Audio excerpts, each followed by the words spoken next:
Olen Mustafa Besic, itse Bosniasta kotoisin. Suomen tulin 94. Olin 15 vuotta autosähkökorjaamossa itse työntekijänä. Nyt on ollut omassa yrityksessä, omassa firmassa noin 6 vuosi menossa, melkein 6 vuotta. Tulin pakolaisena sodan jälkeen, joka oli Balkanilla Jugoslaviassa sisällissodassa. Itse olen aloittanut sähkötekninen yliopisto Kroatiassa, joka oli Bosnian vieressä eri valtio. Zagrebissa joudun sodan takia keskeyttää. Muuttaessaan tänne Suomen opiskelin pari vuotta autonala, eli liityin tähän sähkötekniikkaan ja sain semmoisen ammattiin ja sopeudun niin nopeasti tähän Suomen olosuhteisiin ja opin suomen nopeasti, sopeudun nopeasti, mikä on niin kuin tärkein tässä. Ja nyt on omassa firmassa ja mulla on 5 työntekijää ja hyvin menee tällä hetkellä. Yritin opiskella kieltä samalla töissä. Sain hyvä porukka, joka otti vastaan.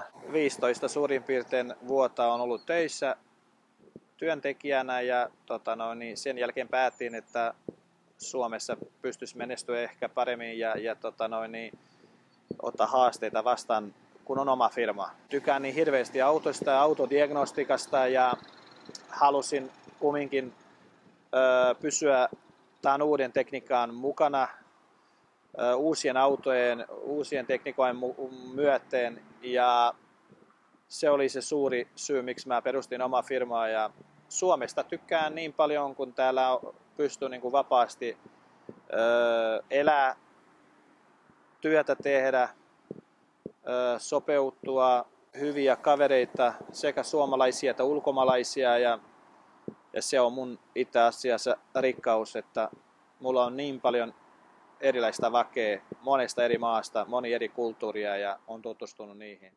Minä olen tutustunut Mustafan kanssa yli 10 vuotta. Ja sitä 10 vuoden ajasta meillä ei ollut mitään epäselvää. Ja Mustafa, mitä tekee tämä sähköhommia, autosähköhommia, se on yli 20 vuotta. Ja 10 vuoden ajalta se on kummallista, että megalaisenakin, ulkomaalaisenakin ei ole yhtä väärä sana. Ja mä oon sitä mieltä, että Mustafan puolelta, että pitää nostaa hattua esimerkkinä ulkomaalaisille ja plus suomalaisia kohtaan. Siksi hän on tehnyt niin kovaa työtä ja edelleenkin tekee kovaa työtä. Se on paras ja ammattilainen kyllä on. Mustafa on mielestäni äärettömän ihmisläheinen ja hyvä palvelu ammatissaan. Se korjaamoalalla ammattilainen, mitä muutkin korjaamoyrittäjät arvostavat. Hänen ammattitaito on huippuluokkaa. С Мустафой мне посчастливилось познакомиться во время практики. Я проходил обучение финскому языку в ТАККе. И во время практики по распределению я попал к Мустафе на предприятие. При первой встрече был переполнен впечатлениями от него. Очень харизматичный человек с прекрасным чувством юмора, пониманием происходящего. Специалист высочайшего класса. То есть Мустафе не надо много рассказывать, он все понимает с полуслова. Хотя у нас родные языки разные. Erittäin yhteistyökykyinen kaveri, oikein miellyttävä, tarttuu hommaa heti, eikä tarjoa ensimmäisenä aina kun jotakin on rikki, niin että laitetaan uusi, vaan ensin hän pyrkii korjaamaan sen vanhan ja koittaa siitä tehdä asiakkaan eduksi tehdä halvalla. Mustafa on luotettava, hyvin ystävällinen, ottaa muut ihmiset huomioon. Hän on erittäin aktiivinen ja yrittäjähenkinen kaveri. Hän on paras kaikissa. Hän on hyvä ystävä, hän on lojaali, hän on mukava. Mä voin sitä koko päivä vaikka sanoa, että ensinnäkin mukava ihminen, toinen hän on yrittäjä ja yritys on pyörinyt varmaan jotain 5 enemmän vuosia. Hän on tehnyt jotain 15 vuotta töitä ja hän on työllistänyt ihmisiä, hän on antanut ihmiselle oppimaan täällä hänen yrityksessä ja hänen kautta työllistyy aika paljon nuoret täällä Suomessa. Hän on rehellinen kaveri, uskollinen kaveri. Ei se katso mitään muuta kuin omat työt ja yritä olla jouseva henkilö joka kansalaisuudelle ihmiselle. Olko suomalaisia, olko ulkomaalaisia. Hän on sen takia erikoinen kaveri mun mielestä, kun se pystyy toimia joka kansalaisuuden kanssa. Hän ei osaa erottaa, että hän on tämä, hän on tuo, hän on sitä. Ei vaan, hän näkee, että ihmisiä on kaikki, me ollaan ihmisiä. Ja sen kautta sillä linjalla hän vain kunnioittaa kaikkia ja menee eteenpäin. Mielestäni hän on hyvä esimerkki siitä, että yrittäjänäkin ammattitaitoinen henkilö voi työllistää itsensä ja työllistää muita ja haluan niin kuin siinä mielessä suosittaa Mustafaa tähän kilpailuun, koska hän on niin kuin hyvä esimerkki niin meille kantasuomalaisille kuin sitten kaikille maahanmuuttajille. Yrittäjyydelläkin voi pärjätä, se on rankka ja kova laji, mutta siinä voi selviytyä ja myöskin voittaa paljon. Mustafa on hyvä esimerkki siitä, että kotouttamista voidaan hoitaa kahdella erittäin tehokkaalla tavalla. Yksi on se, että hän on oppinut erittäin hyvin suomen kielen, ja toinen on se, että hän on aktiivinen yrittäjä. Mustafa on hyvä esimerkki ainakin siitä, että hän on maahanmuuttajana sopeutunut täysin suomalaiseen kulttuuriin ja suomalaiseen elintapaan, eli hän elää konkreettisesti kuten suomalaiset. Считаю Мустафу прекрасным организатором, руководителем.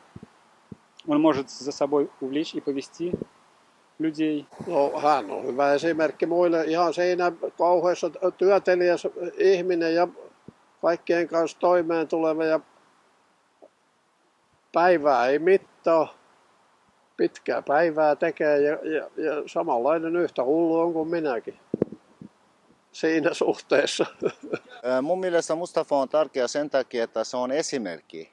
Kun kerran äskenkin, mitä mä mainitsin, että kaveri ei osaa erottaa kansalaisuudet. Se kaveri vain näkee ihmisiä ihmiseksi.